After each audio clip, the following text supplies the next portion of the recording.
کہ جہاد کو چھوڑ دو گے یا جہاد میں اپنا مال صرف کرنے سے روک لو گے تو یقیناً دشمن قوی ہو جائے گا اور تم کمزور ہو جاؤ گے اور نتیجہ تباہی ہوگا، تو ایسا نہ کرو۔ وَأَتِمُّوا الْحَجَّ، اور حج کو پورا کرو اور عمرے کو اللہ کے لیے۔ فَإِنْ أَحْصِرْتُمْ، پھر اگر گھیر لیے جاؤ تم، فَمَسْتَيْسَرَ، تو جو میسر آئے قربانی میں سے وہ کر لو۔ وَأَتِمُّوا الْحَجَّ وَالْعُمْرَةَ، اور حج اور عمرے کو پورا کرو۔ ہاں اگر تم روک لیے جاؤ گے، فَمَسْتَيْسَرَ، تو جو قربانی میسر ہو، من الہدی، اسے کر ڈالو۔ ولا تہلکو، اور تم نہ منڈواؤ، رؤوسکم، اپنے سروں کو، یہاں تک کہ پہنچ جائے قربانی محلہ، اپنی حلال گاہ کو، قربانی قربان گاہ تک پہنچ جائے۔ فمن کان منکم، تو جو کوئی تم میں سے مریضن مریض ہو یا اسے اذن تکلیف ہو، من رأسہ، اس کے سر میں، تو پس وہ فدیہ دے دے روزوں سے۔ یعنی کہ اگر وہ اس کے سر میں کوئی تکلیف ہو جس کی وجہ سے وہ سر کو منڈوا لے تو وہ کیا کر دے، فدیہ دے دے روزوں سے، او صدقاتن، یا صدقے سے، او نسکن، یا قربانی سے۔ فَإِذَا أَمِنْتُمْ، پس جب امن میں آ جاؤ تم۔ فَمَن تَمَتَّعَ بِالْعُمْرَةِ، تو جو کوئی فائدہ اٹھائے عمرے کے ساتھ حج تک، فَمَسْتَيْسَرَ مِنَ الْهَدْيِ، اور جو کچھ بھی میسر ہو قربانی سے وہ کر لے، اور جسے قربانی میں جو کچھ بھی میسر ہو وہ کر ڈالے۔ فَمَن لَمْ يَجِدْ، اور اگر وہ نہیں پاتا تو وہ روزے رکھے 3 دن کے روزے حج کے دنوں میں، وَسَبْعَةٍ، اور 7 روزے جب وہ لوٹے، یعنی 3 روزے تو حج کے دنوں میں رکھ لے اور 7 واپسی میں۔ تِلْکَ عَشَرَةٌ کاملۃ، یہ پورے 10 روزے ہو گئے کے لیے جو نہ ہو اس کے اہل خانہ مسجد حرام کے پاس رہنے والے، اور یہ حکم ان کے لیے ہے جو مسجد حرام کے رہنے والے نہ ہوں۔ واتقوا اللہ، اور ڈرو اللہ سے اور جان لو بے شک اللہ تعالیٰ سخت عذاب دینے والا ہے۔ یعنی اگر کسی کو تکلیف ہو جائے، سر کے بال منڈوانے پڑ جائیں تو فدیہ ضروری ہے۔ حج کی 3 قسمیں ہیں، افراد، قران، حج تمتع۔ یہاں اتنا سمجھ لینا کافی ہے کہ حج تمتع اور اس کی وجہ سے ہدی یا روزے صرف ان لوگوں کے لیے ہیں جو مسجد حرام کے رہنے والے نہ ہوں۔ مراد اس سے حدود حرم یا اتنی مسافت پہ رہنے والے ہیں کہ ان کے سفر پر قصر کا اطلاق نہ ہو سکتا ہو۔ الحج اشہر، حج کے مہینے معلومات مقرر ہیں۔ فمن فرض فیہن الحج، اس شخص کے لیے جو شخص ان میں سے حج لازم کر لے، فلا رفث، تو وہ پھر نہ میل ملاپ کرے اپنی بیوی سے، ولا فسوق، اور نہ گناہ کرے اور نہ جھگڑا کرے حج میں۔ وما تفعلوا، اور جو بھی تم کرو گے نیکی جان لے گا اسے اللہ تعالیٰ۔ وتزودوا، اور تم زیادہ راہ لے لیا کرو، اور تم توشہ اور تم سفر کے لیے کچھ خرچہ لے لیا کرو۔ پس بے شک خیر الزادی، بہترین زیادہ راہ تقوی ہے۔ واتقونی، اور مجھ سے ڈرتے رہا کرو اے عقل مندو۔ کہ عمرہ تو سال میں ہر وقت جائز ہے لیکن حج صرف مخصوص دنوں میں ہی ہوتا ہے، اس لیے اس کا احرام حج کے مہینوں کے علاوہ باندھنا جائز نہیں ہے۔ تقوی سے مراد یہاں سوال سے بچنا ہے۔ بعض لوگ بغیر زاد راہ لیے حج کے لیے نکل پڑتے ہیں اور کہتے ہیں اللہ پر توکل ہے۔ اللہ نے توکل کے اس مفہوم کو غلط قرار دیا اور زاد راہ لینے کی تاکید فرمائی۔ لیس علیکم جناح، نہیں ہے تم پر کوئی گناہ کہ اگر تم تلاش کرو فضل اپنے رب کی طرف۔ فاذا افضتم، پس جب تم پلٹو عرفات سے تو تم یاد کرو اللہ کو، پس تم ذکر کرو اللہ کا عند مشعر الحرامی، تو مشعر حرام کے پاس اللہ کا ذکر کرو۔ پس جب تم لوٹو عرفات سے تو تم مشعر حرام کے پاس اللہ کا ذکر کرو، وذکرو اور ذکر کرو اس کا، کما ہداکم جیسا کہ اس نے رہنمائی کی تمہاری، جیسا کہ اس نے تمہیں ہدایت دی، وَإِن كُنتُم من قبلہ اور بے شک تم تھے اس سے پہلے البتہ گمراہوں میں سے۔ یہاں پر جو یہ مراد کی جا رہی ہے کہ تم پر کوئی فضل، تم پر کوئی گناہ نہیں کہ تم تلاش کرو فضل اپنے رب کی طرف سے۔ فضل سے مراد تجارت اور کاروبار ہے، یعنی سفر حج میں تجارت کرنے میں کوئی حرج نہیں۔ ثم افیضوا پھر تم لوٹو اس جگہ سے جس جگہ سے سب لوگ لوٹتے ہیں، اور تم واستغفروا طلب کرو اللہ سے، بے شک کہ اللہ تعالیٰ بہت بخشنے والا نہایت رحم کرنے والا ہے۔ فَإِذَا قَضَيْتُمْ پھر جا کر لو مناسک حج کے ارکان، تو بس تم یاد کرو اللہ کو، کذکرکم ایسے یاد کرو جیسے تم اپنے باپ داداؤں کو یاد کرتے تھے، او اشد ذکرن یا بلکہ اس سے بھی زیادہ، فمن الناس پس بعض لوگوں میں سے کچھ لوگ ایسے بھی ہیں جو کہتے ہیں اے ہمارے رب دے دے ہمیں دنیا میں دے، تو نہیں ہے وما لہ فی الآخرہ من خلاق اور نہیں ہے ایسے لوگوں کا آخرت میں کوئی حصہ۔ عرب کے لوگ حج سے فراغت کے بعد مینا میں میلے لگاتے، آباء و اجداد کے کارناموں کا ذکر کرتے۔ مسلمانوں کو کہا جا رہا ہے کہ تم 10 ذی الحجہ کو کنکریاں مارنے، قربانی کرنے، سر منڈوانے، طواف کعبہ، صفا و مروہ کی سعی سے فارغ ہو جاؤ، تو اس کے بعد جو 3 دن مینا میں قیام کرنا ہے وہاں خوب اللہ کا ذکر کرو، جیسے جاہلیت میں تم اپنے آبا کا ذکر کیا کرتے تھے۔ وَمِنْهُمْ مَن يَقُولُ اور ان میں سے جو کوئی ہے جو کہتا ہے اے ہمارے رب دے ہمیں دنیا میں بھلائی، وفی الآخرہ اور آخرت میں حسنہ بھلائی، اور بچا ہمیں عذاب سے آگ کے، یعنی ہمارے خیر کی توفیق۔ اہل ایمان دنیا میں بھی دنیا طلب نہیں کرتے بلکہ نیکی کی ہی طلب کرتے ہیں۔ نبی کریم صلی اللہ علیہ وسلم کثرت سے یہ دعا پڑھتے تھے۔ طواف کے دوران لوگ ہر چکر کی الگ الگ دعا پڑھتے ہیں جو خود ساختہ ہیں، اس کے بجائے طواف کے وقت یہی دعا کرے ربنا آتنا فی الدنیا حسنہ۔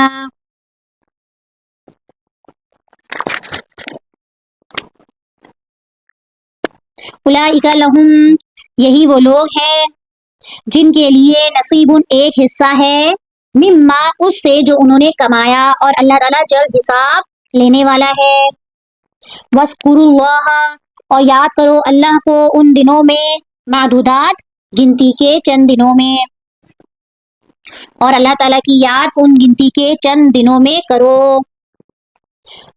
فمن تعجل اور جو کوئی جلدی کرے فی یومین 2 دن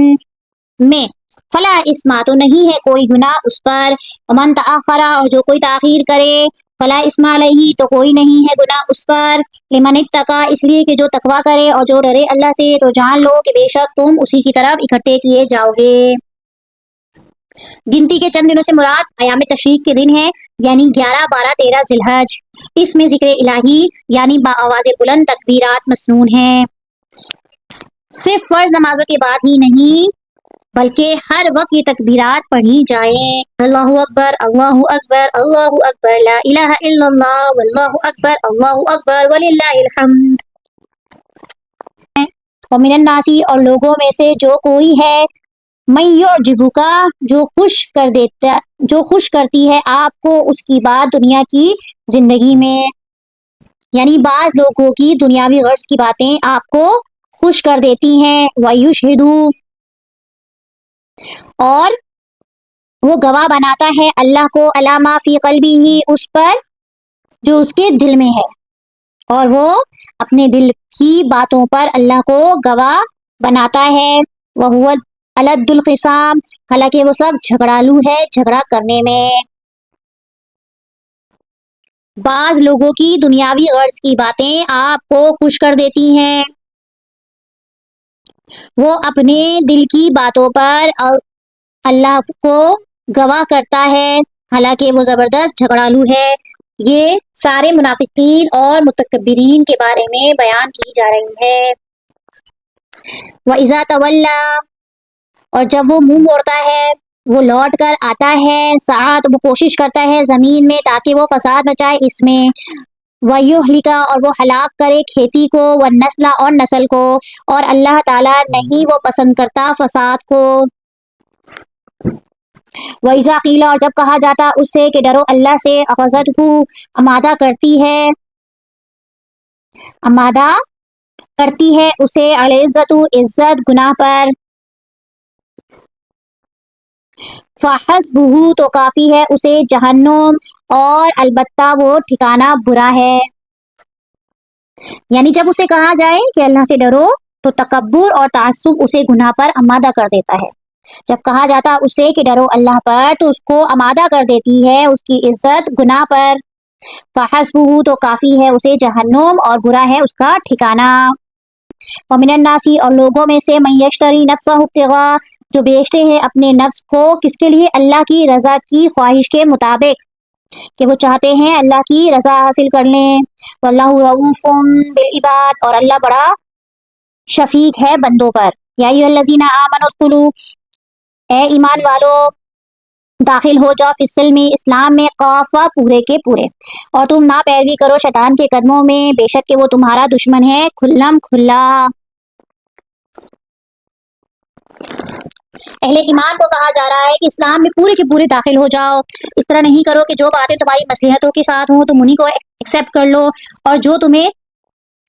پیروی نہ کر رہی ہو تم اسے نظر انداز کر دو اس طرح جو دین تم اور اسی طرح جو دین تم چھوڑ کر آئے ہو اس کی باتیں اسلام میں شامل کرنے کی کوشش مت کرو بلکہ اسلام کو مکمل طور پر اپناؤ اس سے دین میں بدعات کی بھی نفی کر دی گئی فَإِن زَلَلْتُمْ پس اگر تم پھسل جاؤ من بعد اس کے بعد جو آ گئی تمہارے پاس واضح نشانیاں فَاعْلَمُوا تو بس جان لو کہ بے شک اللہ تعالیٰ بہت زبردست حکمت والا ہے هل ينظرون کیا لوگوں کو اس بات کا انتظار ہے کہ ان کے پاس خود اللہ تعالیٰ ابر کے صاحبانوں میں آ جائے والملائکۃ اور فرشتے وقضی اور پورا کر دیا جائے الامر کام اور کام انتہا تک پہنچا دیا جائے اور اللہ ہی کی طرف لوٹائے جاتے ہیں سب کام یا تو قیامت کا عنصر ہے یا پھر قیامت برپا ہونے کا انتظار کر رہے ہیں کہ اللہ فرشتوں کے جلووں میں بادلوں کے سائے میں ان کے سامنے آ جائے اور فیصلہ کرے تب وہ ایمان لائیں گے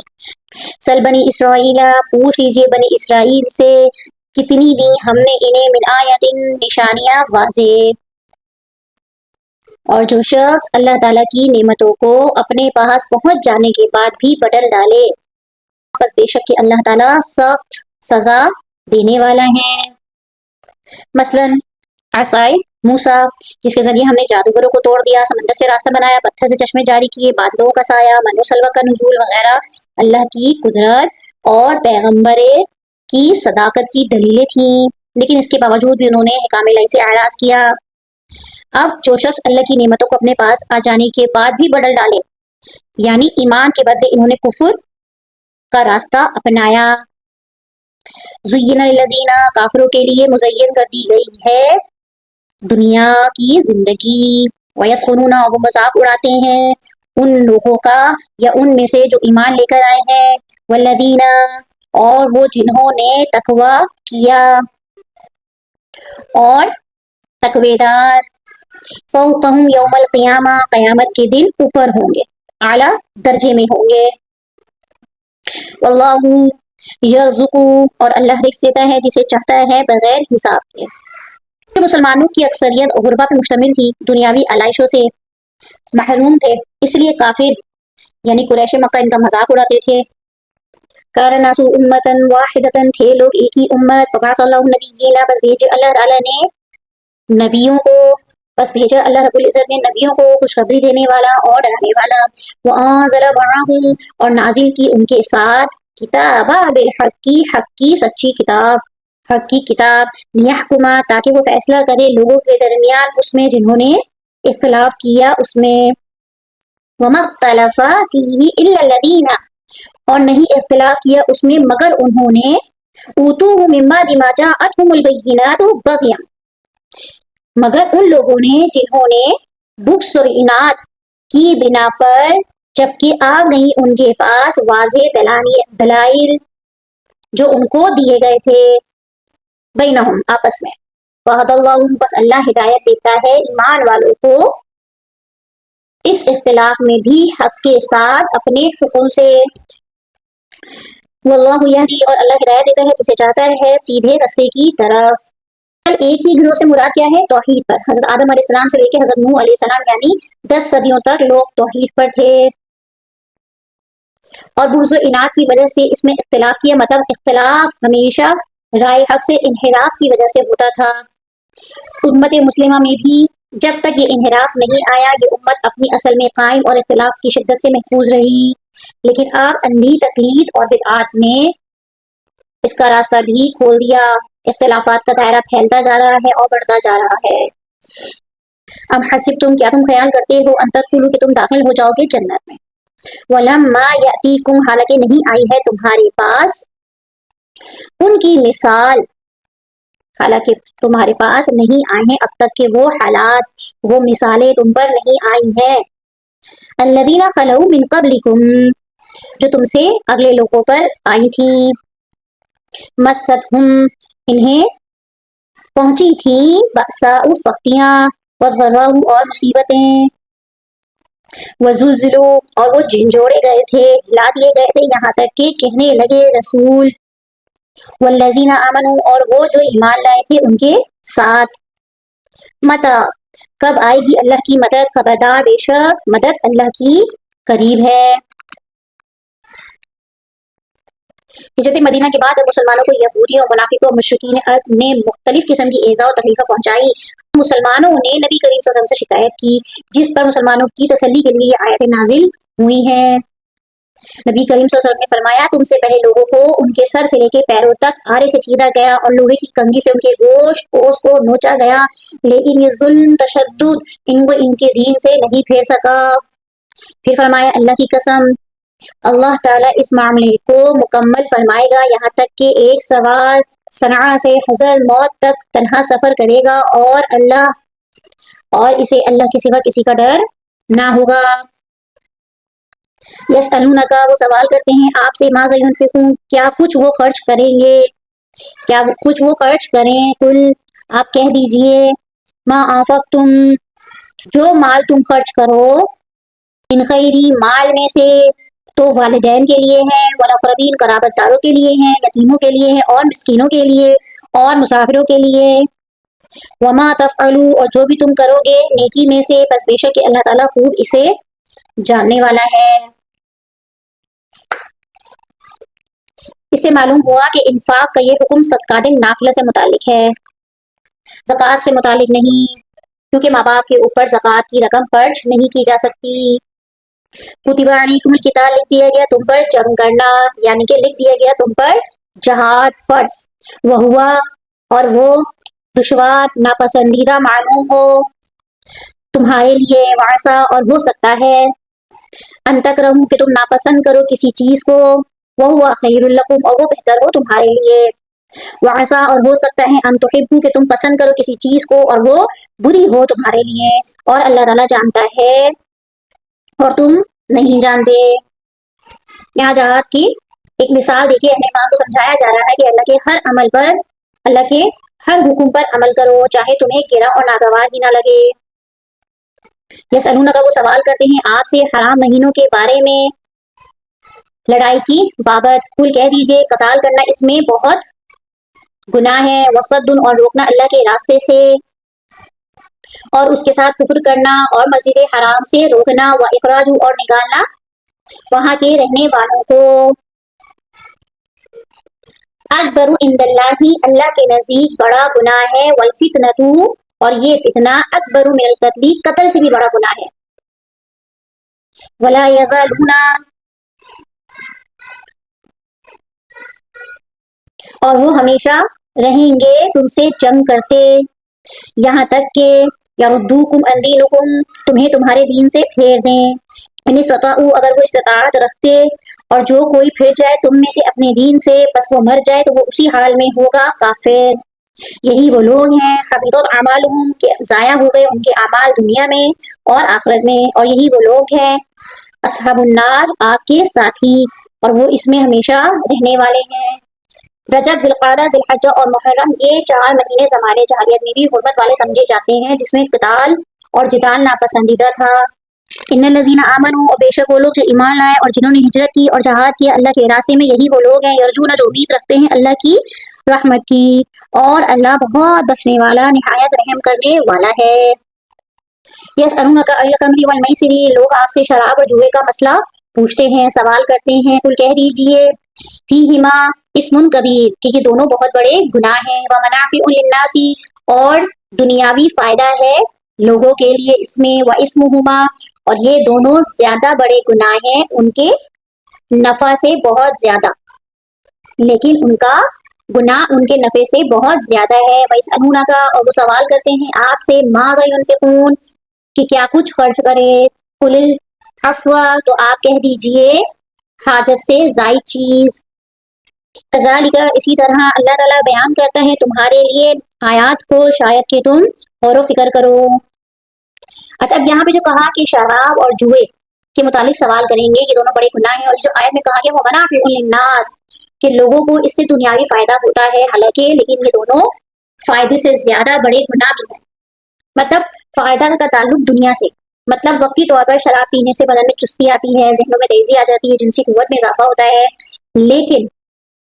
جو دین میں ایسی چیزوں کی کوئی حیثیت نہیں جو انسان کی عقل اور اس کے دین کو اور اس کو اس کے دین سے دور کر دے، اس لیے فرمایا کہ ان کا گناہ ان کے فائدوں سے بہت بڑا ہے۔ اسی لیے دنیا میں ایسی چیزیں جو دنیاوی فائدہ دیتی ہوں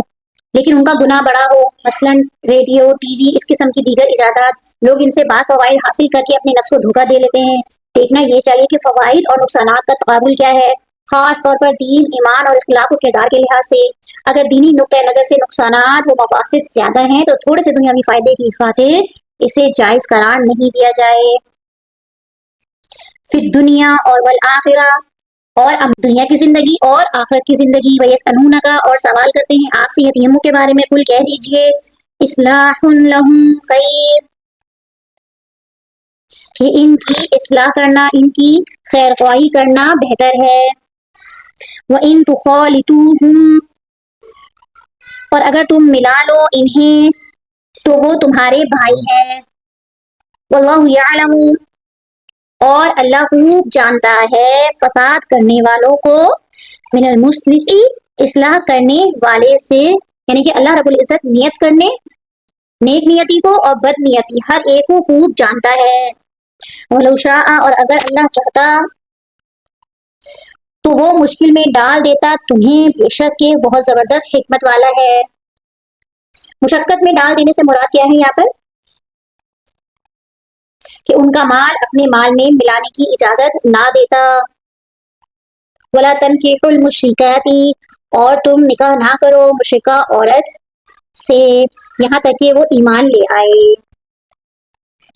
وَلَا أَمَةٌ مُؤْمِنَةٌ اور ایماندار لونڈی خیر من مشرکہ شرک کرنے والی آزاد عورت سے زیادہ بہتر ہے۔ وَلَوْ أَعْجَبَتْكُمْ گویا تمہیں مشرکہ عورت ہی پسند ہو۔ وَلَا تُنكِحُوا الْمُشْرِكِينَ اور تم شرک کرنے والے مردوں کے ساتھ نکاح نہ کرو یہاں تک کہ وہ ایمان لے آئیں۔ مطلب اپنی عورتوں کا نکاح شرک کرنے والے مردوں کے ساتھ نہ کراؤ یہاں تک کہ وہ ایمان لے آئیں۔ وَلَا عَبْدٌ اور ایماندار غلام مشرک مرد سے زیادہ بہتر ہے۔ وَلَوْ أَعْجَبَكُمْ گویا مشرک تمہیں اچھا لگے، یعنی مشرک مرد ہی تمہیں اچھا لگے۔ اولئک یہی وہ لوگ ہیں جو بلاتے ہیں جہنم کی طرف اور اللہ تعالیٰ بلاتا ہے جنت کی طرف، اور مغفرت کرتا ہے اپنے حکم سے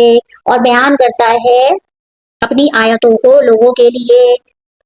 تاکہ وہ نصیحت حاصل کریں۔ مشرکہ عورتوں سے مراد بتوں کی پجاری عورتیں ہیں۔ اہل کتاب عورتوں سے نکاح کی اجازت قرآن نے دی ہے، البتہ کسی مسلمان عورت کا نکاح کسی اہل کتاب مرد سے نہیں ہو سکتا۔ وَيَسْأَلُونَكَ عَنِ الْمَحِيضِ آپ سے حیض کے بارے میں سوال کرتے ہیں، کل کہہ دیجئے وہ اذیت ہے، فَاعْتَزِلُوا النِّسَاءَ وہ گندگی ہے، تو الگ رہو عورتوں سے حیض میں، وَلَا تَقْرُبُوهُنَّ اور نہ تم قریب جاؤ ان کے یہاں تک کہ وہ پاک ہو جائیں، فَإِذَا تَطَهَّرْنَ پھر جب وہ اچھی طریقے سے پاک ہو جائیں تو ان کے پاس جاؤ جہاں سے تمہیں حکم دیا اللہ نے، بے شک کہ اللہ تعالیٰ محبت رکھتا ہے توبہ کرنے والوں سے اور وہ محبت کرتا ہے پاک صاف رہنے والوں سے۔ یہودیوں میں ان دنوں میں عورتوں کو بالکل نجس سمجھا جاتا تھا، ان کے ساتھ ملنا کھانا پینا بھی ناجائز سمجھا جاتا تھا۔ صحابہ کرام رضی اللہ عنہم نے اس کی بابت رسول پاک صلی اللہ علیہ وسلم سے پوچھا، یہ آیت اتری جس میں صرف جمع کرنے سے روکا گیا، علیحدہ رہنے اور قریب نہ جانے کا مطلب صرف جمع سے ممانعت ہے۔ نساؤکم حرث تمہاری عورتیں کھیتی ہیں تمہارے لیے، فَأْتُوا حرثکم تو تم آؤ اپنی کھیتی میں جس طرح چاہو، وقدموا اور آگے بھیجو اپنے نفسوں کے لیے اور اپنے نیک اعمال آگے بھیجو،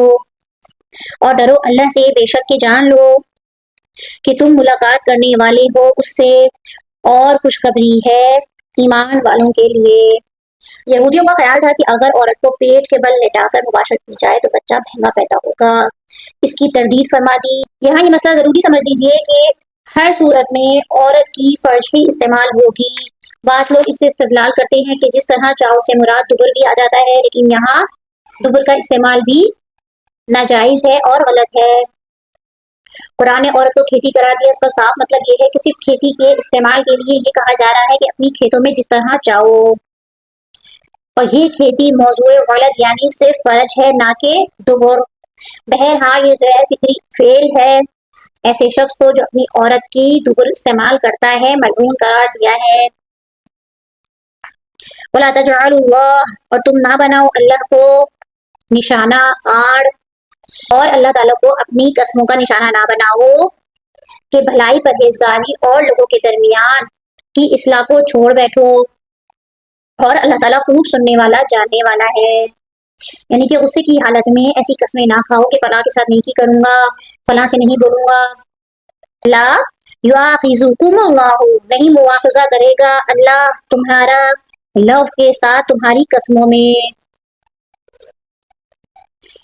یعنی کہ اللہ رب العزت لو قسموں میں تمہاری پکڑ نہیں کرے گا، ولیکن اور لیکن مواخذہ کرے گا تمہارا، کس چیز پر مواخذہ کرے گا تمہارا؟ اس چیز پر جو تمہارے دنوں کا فعل ہو، جو تم نے کمایا ہو تمہارے دلوں میں، واللہ اور اللہ بہت بخشنے والا اور بہت حلم والا ہے۔ جھوٹی قسم کھانا کبیرہ گناہ ہے۔ للذین یؤلون ان لوگوں کے لیے جو ایلا کرتے ہیں من نسائہم اپنی عورتوں سے، انتظار کرنا ہے اربعۃ اشہر 4 مہینے، فإن فاؤوا پھر اگر وہ رجوع کر لیں تو بس بے شک اللہ تعالیٰ بہت بخشنے والا نہایت رحم کرنے والا ہے۔ ایلا کے معنی قسم کھانے کے ہیں، یعنی کوئی شوہر اگر قسم کھا لے کہ اپنی بیوی سے 1 مہینے یا 2 مہینے مثلا تعلق نہیں رکھوں گا، پھر قسم کی مدت پوری کر کے تعلق قائم کر لے تو کوئی کفارہ نہیں۔ ہاں البتہ مدت پوری ہونے سے قبل تعلق قائم کر لیا تو کفارہ قسم ادا کرنا ہوگا۔ یہاں پہ بھی بہت سارے مسائل ہیں اور بہت باریک مسائل ہیں، حیض کے، قسم کے، طلاق کے آگے آ رہے ہیں، تو انشاءاللہ اللہ پاک کی زندگی دی توفیق دی تو اس کو مزید ڈیٹیل سے سمجھیں گے بھی اور سمجھائیں گے بھی۔ وَإِنْ عَزَمُوا اور اگر وہ عزم کر لیں طلاق کا، پس بے شک کہ اللہ تعالیٰ خوب سننے والا اور خوب جاننے والا ہے۔ وَالْمُطَلَّقَاتُ اور جو طلاق یافتہ عورتیں ہیں یتربصن وہ انتظار میں رکھیں گی اپنے نفس کو 3 حیض، وَلَا يَحِلُّ لَهُنَّ اور نہیں ہے حلال ان کے لیے ان یکتمن کہ وہ چھپائیں جو اللہ نے پیدا کیا ہے ان کے فی ارحامہن رحموں میں، ان کننا یؤمننا اگر وہ ایمان رکھتی ہیں اللہ پر اور آخر کے دن پر، وبعولتہن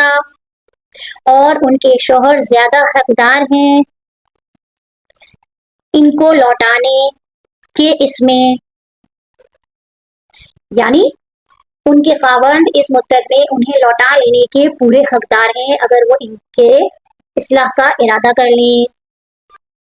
ان ارادوا اصلاحا اگر وہ ارادہ کر لیں اصلاح کا. وَلَهُنَّ اور ان کے لیے ہے مثل الذی اس کی مانند کہ ان کے ذمے ہے بالمعروفی اچھے طریقے سے برتاؤ کرنا اور عورتوں کے بھی ویسے ہی حق ہیں جیسے ان مردوں کے ہیں اچھائی کے ساتھ. وَلِلرِّجَالِ اور مردوں کے لیے علیہن درجہ اور مردوں کو عورتوں پر فضیلت ہے اور اللہ تعالیٰ زبردست حکمت والا ہے. اور یہاں جو بیان کی جا رہی ہے کہ مردوں کو فضیلت ہے عورتوں پر یعنی دونوں کے حقوق ایک دوسرے سے ملتے جلتے ہیں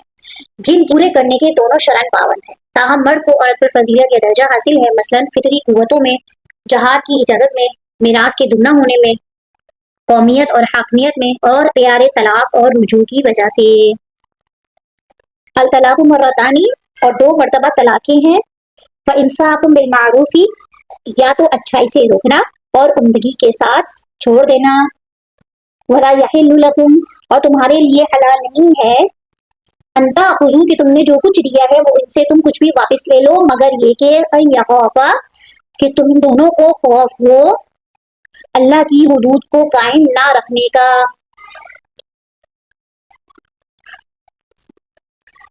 فإن خفتم بس اگر تمہیں ڈر ہو کہ تم نہیں قائم رکھ سکو گے اللہ کی حدود کو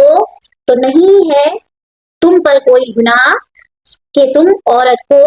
فدیہ دے دو کچھ دے ڈالو. تلک حدود اللہ یہ اللہ کی حدود ہے بس اس سے تجاوز نہیں کرو اور جو کوئی تجاوز کرتا ہے اللہ کی حدود سے بس وہ ظالم ہے. عورت خاوند سے علیحدگی حاصل کرنا چاہے تو اس صورت میں خاوند عورت سے اپنا دیا ہوا مہر واپس لے سکتا ہے. 2 طلاقوں کے بعد خاوند کو رجوع کا حق حاصل ہوتا ہے اور اسے طلاق بائن کہتے ہیں. ٹھیک ہے. پہلی مرتبہ کے بعد بھی اور دوسری مرتبہ کے طلاق کے بعد بھی رجوع کا حق حاصل ہوتا ہے لیکن 3 طلاقوں کے بعد رجوع کا حق نہیں ہے. فإن طلقها پھر اگر وہ طلاق دے دے تو نہیں وہ حلال ہو سکتی اس کے لیے اس کے بعد حتیٰ یہاں تک کہ وہ نکاح کرے اس کے علاوہ زوجن کسی اور شوہر سے کسی اور مرد سے نکاح کرے. فإن طلقها پھر اگر وہ طلاق دے دے اس عورت کو فلا جناح علیہما تو نہیں ہے ان دونوں پر کوئی گناہ ان یتراجعا کہ وہ باہم رجوع کر لیں.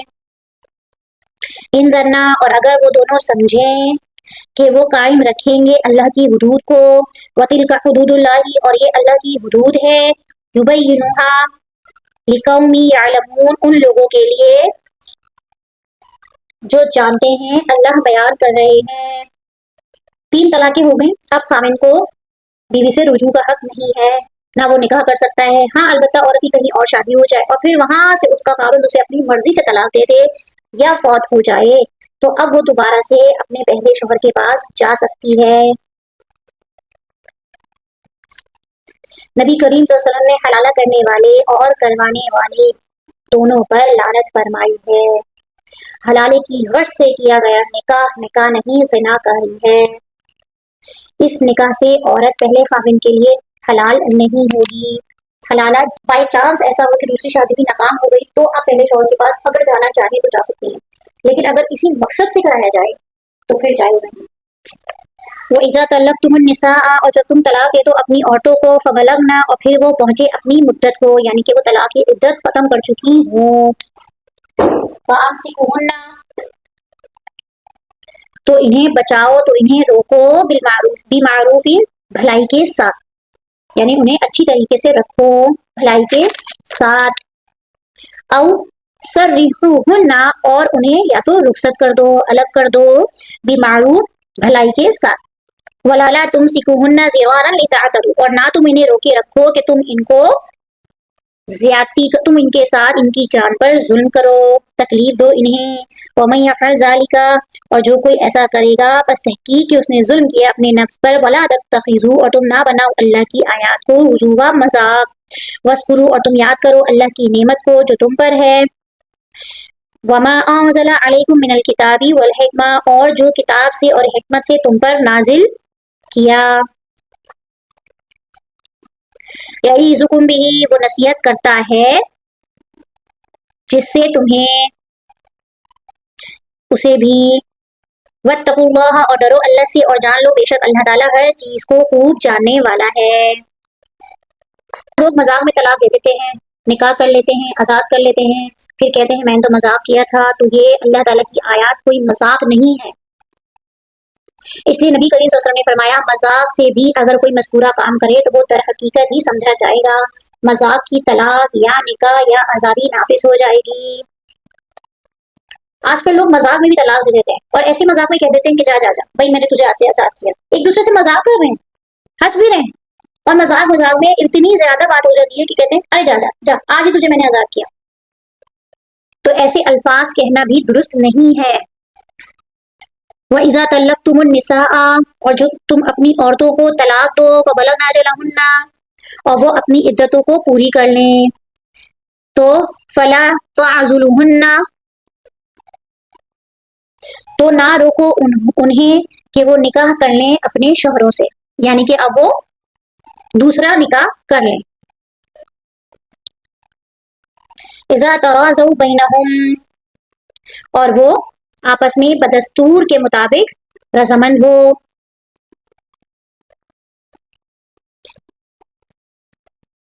بمعروفی، اچھے طریقے سے. ذالک یوعظ، نصیحت کی جاتی ہے انہیں. من کان منکم، جو کوئی بھی ایمان رکھتا ہے اللہ پر اور قیامت کے دن پر. ذالکم ازکا، اور یہ زیادہ پاکیزہ ہے تمہارے لیے اور زیادہ اطہر پاک ہے، اور اللہ تعالیٰ جانتا ہے جو کچھ تم نہیں جانتے. نبی کریم صلی اللہ علیہ وسلم کے زمانے میں ایک ایسا واقعہ ہوا تو عورت کے بھائی نے انکار کر دیا، جس پر یہ آیت نازل ہوئی. اس سے ایک تو یہ معلوم ہوا کہ عورت اپنا نکاح نہیں کر سکتی، بلکہ اس کے نکاح کے لیے ولی کی اجازت اور رضامندی ضروری ہے. تبھی تو اللہ تعالیٰ نے ولیوں کو اپنا حق ولایت غلط طریقے سے استعمال کرنے سے روکا بھی ہے. نبی کریم صلی اللہ علیہ وسلم کی حدیث ہے لا نکاح الا بولی، ولی کی اجازت کے بغیر نکاح نہیں. جس عورت نے ولی کی اجازت کے بغیر نکاح کیا اس کا نکاح باطل ہے، اس کا نکاح باطل ہے، اس کا نکاح باطل ہے. اب اس آیت کے اندر متعلقہ عورت کی بابت حکم ہے کہ یہ عدت گزرنے کے بعد، اور عدت کس چیز کی ہے، پہلی طلاق ہوئی ہو یا دوسری طلاق ہوئی ہو. ٹھیک ہے، اگر سابق خاوند دونوں باہمی رضامندی سے نکاح کرنا چاہیں تو ان کو نہ روکو. والوالدات یرضعن اولادہن، اور مائیں وہ دودھ پلائیں اپنی اولادوں کو حولین کاملین، مکمل 2 سال. لمن ارادہ، اس کے لیے جو ارادہ کرے کہ وہ پوری کرے گی رضاعت کی مدت، یعنی کہ وہ پوری 2 سال بچے کو دودھ پلانا چاہے تو پلا سکتی ہے. اور اس پر اس کے بچے کا جس کی خوراک اور لباس ہے ان عورتوں کا اس کے ذمہ واضح ہے. بالمعروفی، بھلے طریقے سے. لا تکلف نفس، نہ تکلیف دی جائے کسی نفس کو مگر اس کی وسعت کے مطابق. ہر شخص اتنی تکلیف دیا جاتا ہے جتنی اس میں طاقت ہو. لا تضار والدۃ نہ نقصان پہنچایا جائے والدہ کو اس بچے کی وجہ سے، اور نہ والد کو اس کے بچے کی وجہ سے نقصان پہنچایا جائے. وعلی الوارث، اور وارث کے اوپر بھی مثل ذالک، اسی طرح کی مثال ہے. فإن ارادا، بس اگر دونوں ارادہ کر لیں، فصالا، دودھ چھڑانے کا، عن تراض، آپس میں رضامندی سے، منہما، ان دونوں کی، یعنی کہ آپس میں دونوں کی رضامندی ہو. وتشاور، اور باہم مشورے سے. فلا جناح علیہما، تو نہیں ہے ان دونوں پر کوئی گناہ. فإن اردتم، اور اگر تم ارادہ کر لو کہ تم دودھ پلواؤ اپنی اولاد کو تو نہیں ہے کوئی گناہ تم پر. اذا سلمتم، اور جب تم حوالے کر دو جو دینا تھا معروف طریقے سے. اور ڈرو اللہ سے اور جان لو کہ بے شک کہ اللہ جو کچھ تم کرتے ہو خوب دیکھنے والا ہے۔ آیت میں رضاعت کا مسئلہ بیان ہے۔ رضاعت کی مدت 2 سال ہے، نہ اس سے کم نہ اس سے زیادہ۔ اکثر لوگوں کے پاس میں نے سنا ہے کہ بیٹے کو 2.5 سال اور بیٹی کو 2 سال۔ یہ غلط ہے۔ قرآن پاک میں مکمل طور پر واضح طور پر لکھا گیا ہے کہ رضاعت کی کامل مدت 2 سال ہے۔ ماں کو تکلیف پہنچانا، مثلاً ماں بچے کو اپنے پاس رکھنا چاہے مگر ممتا کے جذبے کو نظر انداز کر کے بچہ زبردستی اسے چھین لیا جائے، یا یہ کہ بغیر فرض کی ذمہ داری اٹھا دے، اسے دودھ پلانے پر مجبور کرے۔ باپ کو تکلیف پہنچانے سے مراد یہ کہ ماں دودھ پلانے سے انکار کر دے یا اس کی حیثیت سے زیادہ کا اس سے مالی مطالبہ کرے۔ باپ کے فوت ہو جانے کی صورت میں یہی ذمہ داری وارثوں کی ہے۔ یہاں پہ لکھا ہوا ہے نا کہ وارثوں پہ بھی اس جیسی ذمہ داری ہے کہ وہ بچے کی ماں کے حقوق صحیح طریقے سے ادا کریں تاکہ نہ عورت کو تکلیف ہو اور نہ بچے کی پرورش اور نگہداشت متاثر ہو۔ جو حکم دیا ہے کہ دودھ پلوانا چاہیں اگر یہ ماں کے علاوہ کسی اور سے دودھ پلوانے کی اجازت ہے، بشرط یہ کہ معاوضہ دستور کے مطابق ادا کی جائے۔ وزینہ یتوفون منکم، اور تم میں سے جو لوگ فوت ہو جائیں، ویذرون، اور جو چھوڑ جائیں اپنی بیویوں کو، یتربصن، وہ انتظار میں رکھیں اپنے نفس کو، 4 اشہر، 4 مہینے، وعشرا، 10 دن، فإذا بلغن، اور جب وہ پہنچے اپنی عدت کو، فلا جناح علیکم، تو نہیں ہے ان پہ کوئی گناہ، فیما، اس کے، فعلن فی انفسہن، جو اپنے نفسوں کے بارے میں وہ کریں، بالمعروفی، بھلائی کے طریقے سے۔ اب اچھائی کے ساتھ وہ اپنے لیے جو کرنا چاہیں تو ان پر کوئی گناہ نہیں، یعنی کہ دوسرا نکاح کرنا چاہیے، زینت اختیار کرنا چاہیں۔ وَاللَّهُ بِمَا تَعْمَلُونَ خَبِيرٌ، تو اللہ اس کی جو تم کرتے ہو خبر رکھنے والا ہے۔ یہ عدت وفات ہر عورت کے لیے ہے، جوان ہو یا بوڑھی۔ حاملہ عورت مستثنیٰ ہے اور اس کی عدت وصل حمل ہے۔ عدت کے اندر زیب و زینت ممنوع ہے۔ عدت گزر جانے کے بعد زیب و زینت اختیار کریں، کسی اور سے نکاح بھی جائز ہے۔ لا جناح علیکم، اور تم پر کوئی گناہ نہیں اس میں کہ تم اشارتن، کنایتن، عرستم، اشارہ کرو تم، بھی من خطبۃ النساء، عورتوں سے نکاح کی بابت، یعنی کہ اشارتن تم عورتوں کو نکاح کا پیغام دو، اس میں کوئی گناہ نہیں۔ او اکننتم، یا تم چھپائے رکھو اپنے نفسوں میں یا اپنے دل میں ارادے کو پوشیدہ رکھو۔ علم اللہ، اللہ تعالیٰ جانتا ہے بے شک تم ضرور ان کو یاد کرو گے۔ ولیکن تواعدوہن، اور لیکن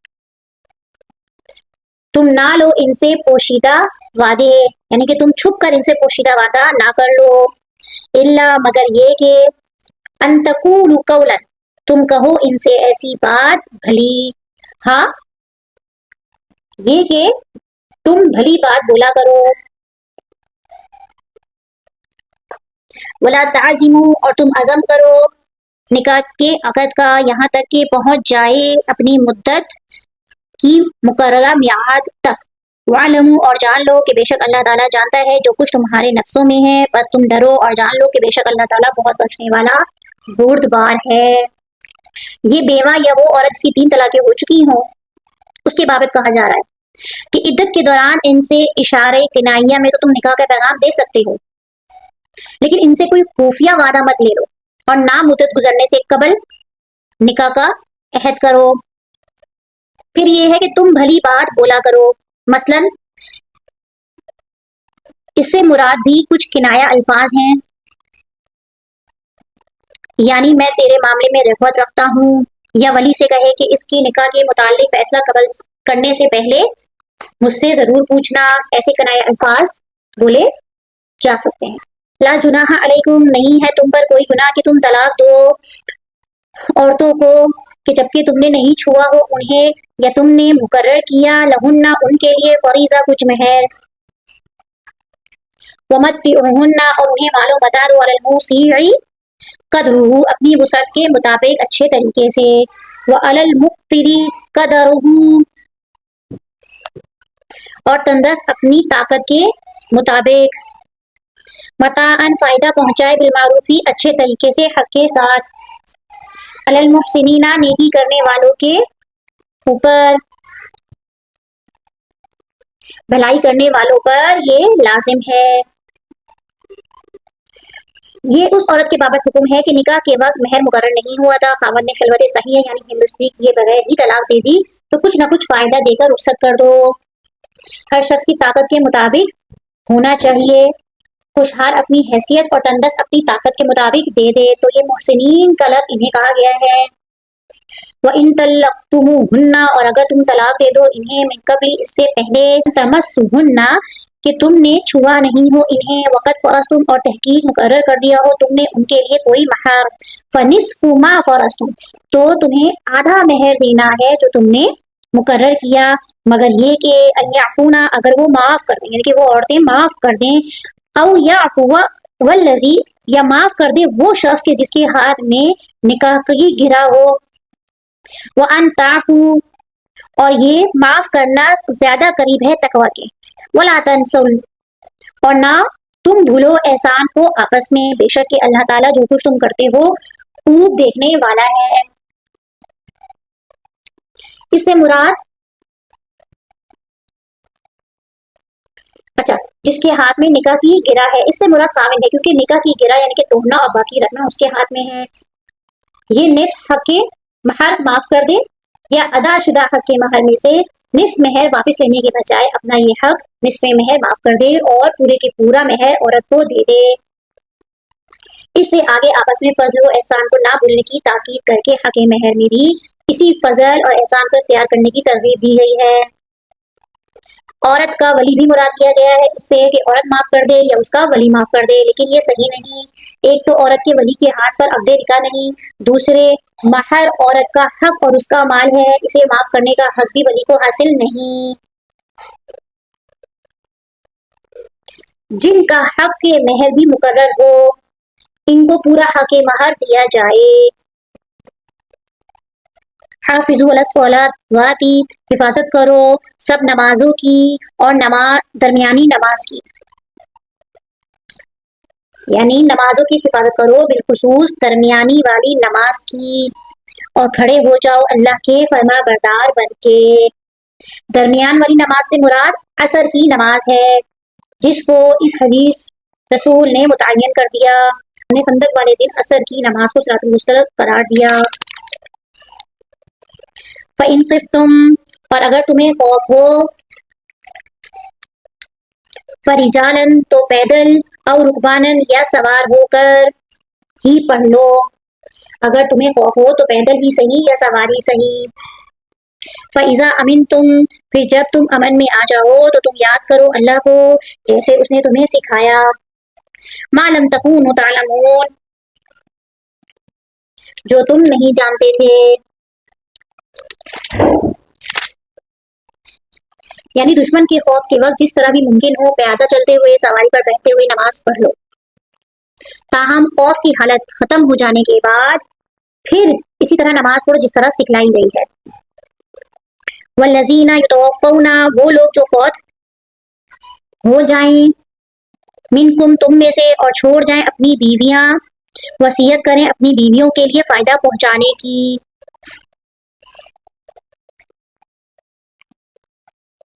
الی الحول ایک سال تک بغیر نکالے، یعنی کہ ایک سال تک ان کو فائدہ پہنچایا جائے اور انہیں کوئی نہ نکالے۔ فَإِن خَرَجْنَا اور اگر وہ خود نکل جائیں تو کوئی گناہ نہیں ان پر اس معاملے میں جو وہ کریں اپنے نفسوں کے بارے میں معروف طریقے سے، بھلے طریقے سے، اور اللہ تعالیٰ بہت زبردست حکمت والا ہے۔ یہ آیت ترتیب میں مؤخر ہے یعنی کہ بعد میں آئی ہے لیکن منسوخ آیت ہے، اور اس کی ناسخ آیت پہلے گزر گئی کہ جس میں عدت وفات 4 مہینے 10 دن بیان کی گئی، یہاں پر 1 سال کی مدت بیان کی گئی، لیکن اب پیچھے جو آیت آئی تھی وہ ناسخ آیت ہے کہ اس میں 4 مہینے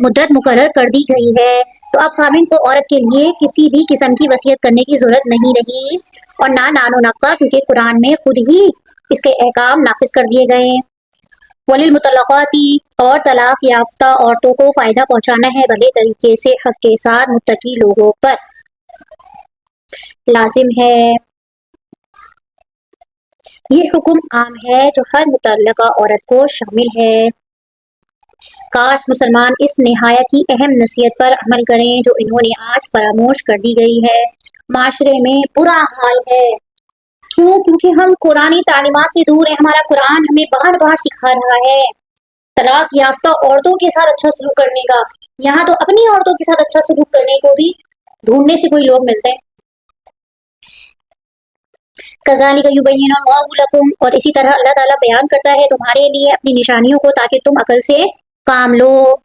لذینہ، کیا نہیں دیکھا آپ نے ان لوگوں کی طرف جو نکل گئے اپنے گھروں سے اور وہ ہزاروں کی تعداد میں تھے موت کے ڈر سے بچنے سے، فقال لهم اللہ، تو اللہ نے انہیں کہا موتو، مر جاؤ، ثم احیاء، پھر انہیں زندہ کیا، بے شک کہ اللہ تعالیٰ یقیناً فضل والا ہے لوگوں پر، ولیکن، اور لیکن کہ اکثر لوگ وہ شکر نہیں کرتے۔ بنی اسرائیل کے زمانے کا واقعہ اور اس پیغمبر کا نام جس کی دعا سے انہیں نبی اللہ تعالیٰ نے دوبارہ زندہ فرمایا، یہاں اس کا ذکر ہے۔ اور جہان میں قتل کے ڈر سے، بیماری کے خوف سے اپنے گھروں سے نکل کھڑے ہو جاتے تاکہ موت کے منہ سے بچ جائیں۔ اللہ تعالیٰ نے انہیں مار کر ایک تو یہ بتلا دیا کہ اللہ کی تقدیر سے تم بچ نہیں سکتے، دوسرا یہ کہ انسانوں کی آخری جائے بننا اللہ تعالیٰ کی ذات ہے، تیسرا یہ کہ اللہ تعالیٰ دوبارہ پیدا کرنے پر قادر ہے۔ وقاتلوا فی سبیل اللہ، اور جنگ کرو اللہ کے راستے میں، اور جان لو بے شک کہ اللہ تعالیٰ خوب سننے والا خوب جاننے والا ہے۔ من ذا الذی یقرض اللہ، کون ہے جو اللہ کو قرض دے، قرضاً حسنا، اچھا قرض، کون ہے؟ فَيُضَاعِفَهُ لَهُ، تو وہ بڑھا دے گا اس کے لیے اس قرض کو کئی گنا زیادہ، اللہ تعالیٰ۔ وَاللَّهُ يَقْبِضُ، اور اللہ تنگی کرتا ہے اور کشادگی کرتا ہے، اور اسی کی طرف تم لوٹائے جاؤ گے۔ قرض حسنہ سے مراد اللہ کی راہ میں جہاد میں مال کو خرچ کرنا ہے، اور اس سے رزق کی کشادگی مراد ہے، اور رزق میں کشادگی کرنا اور کمی کرنا دونوں اللہ کے اختیار میں ہے۔ الم تر الی الملأ من بنی اسرائیل من بعد موسیٰ، کیا آپ نے حضرت موسیٰ علیہ السلام کے بعد والی بنی اسرائیل کی جماعت کو نہیں دیکھا کہ انہوں نے اپنے پیغمبر سے کہا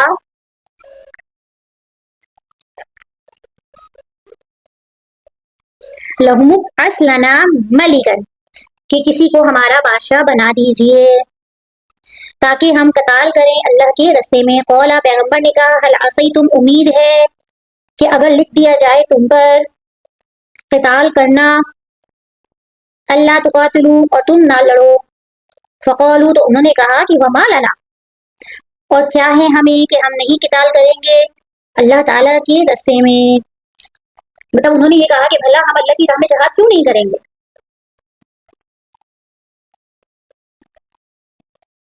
وقد اخرجنا من دیارنا، اور تحقیق نکالے گئے ہم اپنے گھروں سے، وہ ابنائنا، اور اپنے بیٹوں سے، یعنی کہ اپنے بچوں سے دور ہو گئے۔ فلما کتبا، اور جب لکھ دیا گیا ان پر قتال لڑنا، تو وہ پھر گئے مگر قلیلا منہم، تھوڑے سے ان میں سے، اور اللہ تعالیٰ خوب جانتا ہے ظالموں کو۔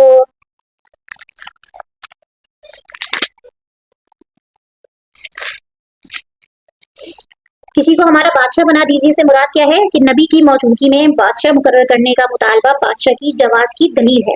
یعنی اگر بادشاہت جائز نہ ہوتی تو اللہ تعالیٰ اس مطالبے کو رد فرما دیتے، لیکن اللہ نے اس معاملے کو رد نہیں فرمایا بلکہ طالوت کو ان کے لیے بادشاہ مقرر کر دیا، جیسے کہ آگے آ رہا ہے کہ اس سے معلوم ہوا کہ بادشاہ اگر مطلق العنان نہیں ہے بلکہ وہ احکام الہی کا پابند اور عدل و انصاف کرنے والا ہے، تو اس کی بادشاہت جائز ہی نہیں بلکہ مطلوب و محبوب بھی ہے۔ وقال لهم نبيهم، اور ان کے نبی نے انہیں کہا ان اللہ، بے شک کہ اللہ تعالیٰ تحقیق مقرر کر دے گا تمہارے لیے طالوت بادشاہ کو۔ قالوا، انہوں نے کہا انا یکون لہ، لہ الملک علینا، کیسے ہو سکتی ہے اس کے لیے بادشاہت ہم پر، ونحن احق، حالانکہ ہم زیادہ حقدار ہیں بادشاہت کے اس سے، ولم یؤت سعۃ من المال، اور نہیں ہے اس کے لیے مال کی وسعت، قال، نبی نے فرمایا، بے شک کہ اللہ تعالیٰ نے چن لیا ہے اسے تم پر، وزادہ بسطۃ فی العلم والجسم، اور اسے علمی اور جسمانی وسعت بھی زیادہ دی ہے تم پر، واللہ، اور اللہ تعالیٰ دیتا ہے بادشاہت اپنی جسے وہ چاہتا ہے، اور اللہ تعالیٰ وسعت کرنے والا خوب جاننے والا ہے۔ حضرت طالوت اس نسل سے نہیں تھے جس سے بنی اسرائیل کے بادشاہوں کا سلسلہ چلا آ رہا تھا، یہ ایک غریب اور عام فوجی تھے جس پر انہوں نے اعتراض کیا کہ پیغمبر نے کہا کہ یہ میرا انتخاب نہیں ہے، اللہ تعالیٰ نے انہیں مقرر کیا ہے، وقال لهم نبیهم، اور کہا انہیں ان کے نبی نے کہ بے شک کہ آیا تھا نشانی اس بادشاہت کی کہ آ جائے گا تمہارے پاس صندوق جس میں تسکین ہے تمہارے رب کی طرف سے، وبقیۃ مما، اور اس میں جو باقی ماندہ ہے چھوڑ گئے آل موسیٰ اور آل ہارون، اٹھائے ہوں گے تحملہ الملائکۃ، فرشتے اٹھائے ہوئے ہوں گے اسے، بے شک کہ اس میں البتہ ایک نشانی ہے تمہارے لیے، ان کنتم مؤمنین، اگر ہو تم ایمان والے۔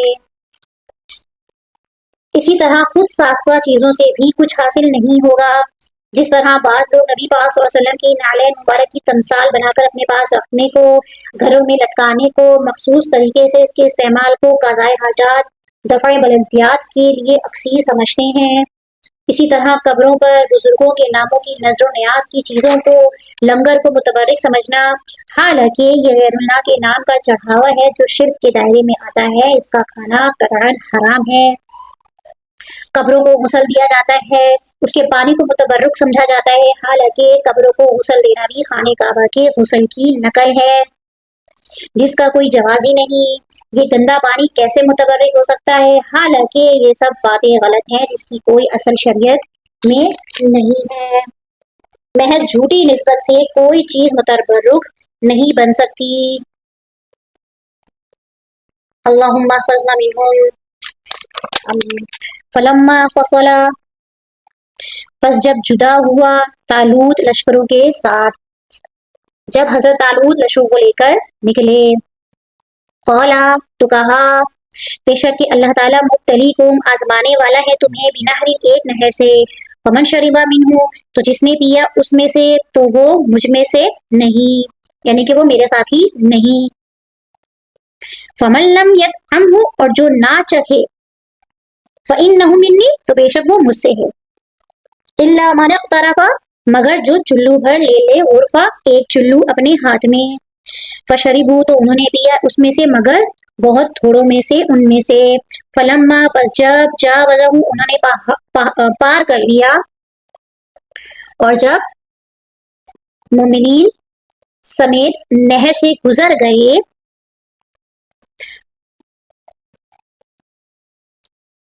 وہ اور انہوں نے جو ایمان لائے ان کے ساتھ، تو انہوں نے کہا، لا طاقت لنا، کہ کوئی طاقت نہیں ہے ہمارے لیے آج کے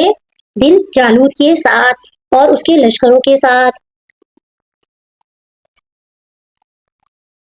قال الذین یظنون، کہا ان لوگوں نے جو یقین رکھتے ہیں کہ بے شک کے ملاقات کرنے والے ہیں اللہ سے، کم من فئۃ، کتنی ہی جماعتیں کم ہو غالب آ جاتی ہیں، فئۃ کثیرہ، کثیر تعداد کی جماعتوں پر اللہ کے حکم سے، اور اللہ تعالیٰ ساتھ ہے صبر کرنے والوں کے۔ اہل ایمان نے بھی ابتداءً جب دشمن کی بڑی تعداد دیکھی تو اپنی قلیل تعداد کے پیش نظر اسرائی کا اظہار کیا، جس پر ان کی علماء اور ان سے زیادہ پختہ یقین رکھنے والوں نے کہا کہ کامیابی تعداد کی کثرت اور اسلحے کی فراوانی پر منحصر نہیں بلکہ اللہ کی مشیت اور اس کے اذن پر موقوف ہے، اور اللہ کی تائید کے لیے صبر کا اہتمام ضروری ہے۔ وَلَمَّا بَرَزُوا اور جب وہ سامنے ہوئے جالوت کے اور اس کے لشکروں کے، قالوا انہوں نے کہا اے ہمارے رب ڈال دے ہم پر صبر اور جما دے ہمارے قدموں کو اور مدد کر ہماری کافر قوم پر۔ جالوت اس دشمن قوم کا کمانڈر اور سربراہ تھا جس سے طالوت اور ان کے رفقا کا مقابلہ ہوا۔ یہ قوم عمالقہ تھی جو اپنے وقت کی بڑی جنگجو اور بہادر قوم سمجھی جاتی تھی۔ گویا مادی اسباب کے ساتھ ساتھ اہل ایمان کے لیے ضروری ہے کہ وہ نصرت اللہ ہی کے لیے ایسے موقعوں پر بطور خاص طلبگار رہیں۔ مسلمانوں کی ایک نہایت قلیل تعداد کافروں کی بڑی تعداد پر غالب آ گئی یہاں پر۔ فَهَزَمُوهُم بِإِذْنِ اللَّهِ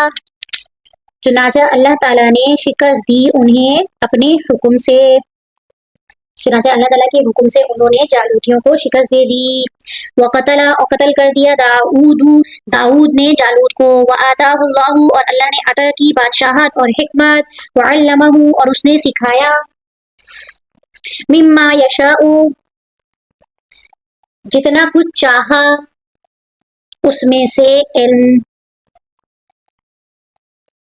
ولولا اور اگر نہ ہوتا دفع اللہ الناس ان لوگوں کا ہٹا دینا، ان لوگوں کا دفع کر دینا بعض کو بعض میں سے، لفسدت البتہ فساد پھیلاتے زمین میں، اور لیکن کہ اللہ تعالیٰ فضل کرنے والا ہے تمام جہانوں پر۔ حضرت داؤد علیہ السلام جو ابھی پیغمبر تھے نہ بادشاہ، اس لشکر طالوت میں ایک سپاہی کے طور پر شامل تھے۔ ان کے ہاتھوں اللہ تعالیٰ نے جالوت کا خاتمہ دیا اور تھوڑے سے اہل ایمان کے ذریعے سے ایک بڑی قوم کو شکست فاش دلوائی۔ اللہ تعالیٰ نے حضرت داؤد علیہ السلام کو بادشاہت بھی عطا فرمائی اور نبوت بھی اس کے بعد۔ حکمت سے بعض نے نبوت اور بعض نے صنعت آہنگیری اور بعض نے ان امور کی سمجھ مراد لی ہے، اور اس موقع جنگ پہ اللہ تعالیٰ کی مشیت اور ارادے سے فیصلہ کن ثابت کیا ہے۔ تلک آیات اللہ یہ اللہ کی آیات ہیں، نتلوہا ہم پڑھتے ہیں انہیں آپ پر حق کے ساتھ، اور بے شک البتہ آپ رسولوں میں سے ہیں۔ وآخر دعوانا الحمد للہ رب العالمین۔